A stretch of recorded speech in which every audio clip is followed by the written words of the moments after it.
Hello কাছের মানুষজন, কি অবস্থা সবার? কেমন আছেন সবাই? আজকে প্রিয়ার হেসেলে আছে মেনুতে বাঁধাকপি দিয়ে ডাল, ভুনা খিচুড়ি, আর আছে হচ্ছে হাঁসের মাংস। এই যে হাঁসের মাংস, আমার এই দুটো পিস হচ্ছে খুব ফেভারিট।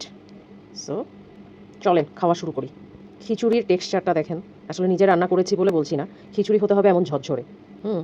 সেই সাথে হচ্ছে একটু করে পোড়ামরিচ মাস্ট একটু ডলে নিলাম, তারপর হচ্ছে একটু করে মুখে দিয়ে বলি কেমন। হুম খিচুড়িতে আমি একটু সরিষার তেল দিয়েছি, সরিষার তেলের যে স্মেলটা ওটা ভুর ভুরকে আসছে, এমন অবস্থা। দেন একটু মাংস খেয়ে বলি যে কেমন হয়েছে।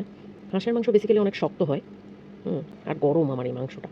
এই যে মাংসটা প্রপারলি কুকড হয়েছে, এই যে